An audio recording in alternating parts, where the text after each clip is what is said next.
So here it is in its box, and as you can see, it's quite a nice box actually. As you can see, shows off the figure really well there. Nice big window with a picture of Indy there holding the little golden idol.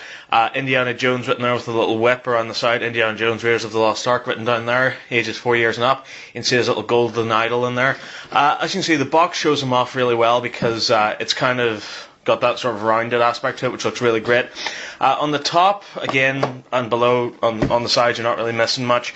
Pretty much just the same type of thing there. Try me, real movie dialogue. Press his stomach to hear him talk. And around the back here, as you can see, just your basic garb.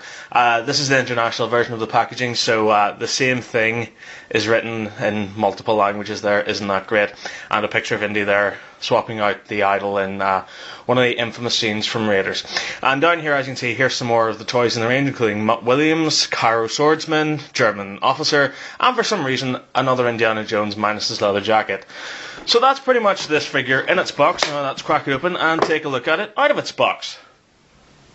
Okay, so here we now have the figure out of its box.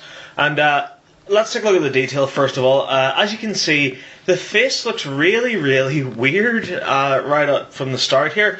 It looks almost kind of crushed, and he looks like he's wincing, like he's in pain. The little cap here, his little hat, can be removed. And as you can see, there is some hair detail there, which does look quite nice. But the actual face looks kind of crushed, and it looks like Indy needs to hit the gym. He looks like he's put on a little bit of weight there. Moving on down the body anyway, as you can see, the leather jacket's there. It's detailed really, really nicely. It's not real leather, but it looks like it, which is cool, but it kind of feels like, I don't know, some type of cotton material. As you can see on the inside there, it's also detailed too, so you've got that little sort of interior bit there as well. His actual shirt there, as you can see, is detailed too, even the pockets lift up. The pockets on the actual leather jacket lift up as well, so that's really nice. Opening up his torso here, as you can see, his actual shirt can be unbuttoned. And like all his clothes are removable, just in case some of you people out there want to know that. And as you can see, his chest is detailed there as well. Although I don't know what the hell's going on with his abs. I mean, like, that doesn't look like abs to me. That looks like a design from a chocolate Easter egg. That kind of looks weird. Anyway, yeah. So moving on down here. To his belt, as you can see, he's got this little kind of gun holster there, which is cool, and his whip, which is removable. There's his trousers, and there's his shoes, and along the back here, that just gives you an idea of how the figure looks. So detail-wise, it's pretty okay. So now let's take a look at his articulation. Well, his head does the full 360 Exorcist twist, which is just kind of creepy. His shoulders, the arm can rotate 180 degrees. It could go the full 360, but it's restricted by his leather jacket. For some reason, there's 180 degrees on the elbow, which is kind of strange and freaks me out a little bit. And his wrist has the full 360 degrees there as well, and this is the same for the other arm. No waist articulation, and down here, as you can see, there is pretty much 180 at his pelvis here, but again restricted by his clothing. 90 degrees and kind of a little bit kind of forward there at the knee, which is kind of strange as well. And the feet can rotate 360 as well. So not too great articulation there overall, but still pretty cool. Now, Indy also comes with some little accessories. One, of course, being his little golden idol, which you can see here, which is detailed rather nicely, although it does feel very plasticky. As you can see, the detail on there is really nice. I'd love to know why he's holding his ass. But then again, I think that's something that you'd have to ask George Lucas. I don't really know what's going on there. This would have benefited from a little peg or something there, so Indy could hold it in his hand, but unfortunately it doesn't have that, so what can you do? He also comes with a little gun here, which you can see is detailed really, really nicely. You can see the little trigger in there, and this slots into his hand really nicely as well, so that's kind of cool. And obviously it goes into his holster.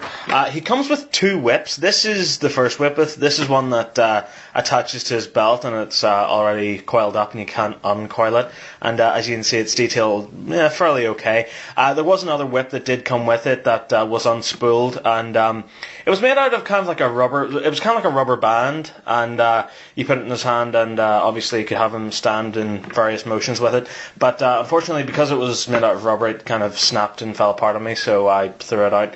So yeah, it comes with that as well. So all in all, pretty cool little accessories that it comes with. So there's a little button on Indy's stomach here, and when you push that, he talks. But if you keep pushing it, his mouth will open and close, which is kind of bizarre. So before we get to that, I'll run through all his little sayings and phrases.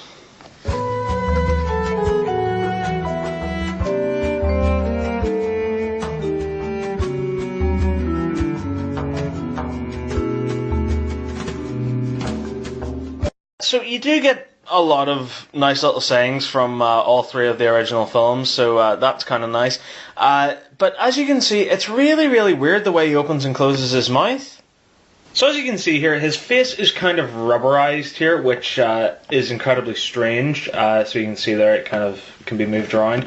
And whenever you push the button, his jaw will open and close. Trust me, I don't know. I'm making this up as I go. And that's just the freakiest thing. I mean, it's just so strange. I mean, like, he's got teeth and there's a little tongue in there. Fortune and glory, kid. Fortune and glory. I don't really know if you can see it, but that's really, really strange. And the worst part about it is, as well, is because this entire front section of his face is all kind of rubbery and smooshy, you can see here at the side, it's kind of beginning to wrinkle and crack here, just like Harrison Ford himself. And if you notice as well, he only says lines from the first 3 Indiana Jones films, and I think there's a reason for that. And now, lines from Kingdom of the Crystal Skull that could have been used in this toy.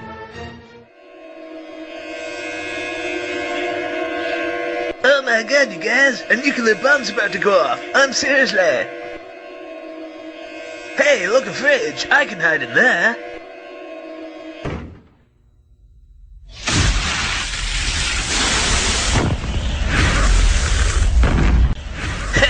I'm gonna fridge you guys, seriously!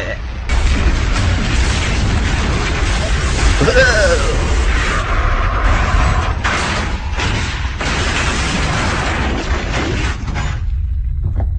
Screw science! I just survived a nuclear explosion in a fridge!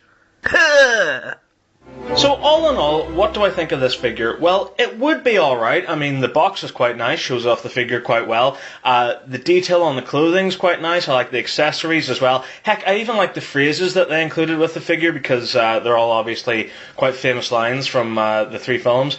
The downside, however, is his face and this whole weird talking thing that he does. Because in order for this weird kind of mouth-moving thing to work, his face has to be very, very rubbery and rubberized.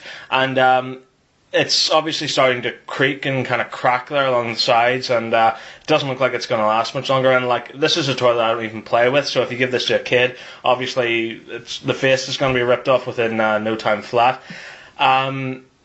Yeah, overall, his face looks kind of fat as well as a result of this mechanism that makes his mouth move, so that's kind of creepy. If you're an Indiana Jones fan, and you need a little Indiana Jones up on yourself to show your love, and you don't have that much money for, say, the Hot Toys version or another better detailed Raiders figure, then yeah, get yourself on eBay and go for this, but all in all, I would say this is probably just one for the kids. On that bombshell, it's time to end this review, so I'll end by saying thank you very much for watching. I really hope you enjoyed it. If you did, there's countless more reviews online. Thank you very much again for watching, and remember to keep following the nerd. Bye-bye.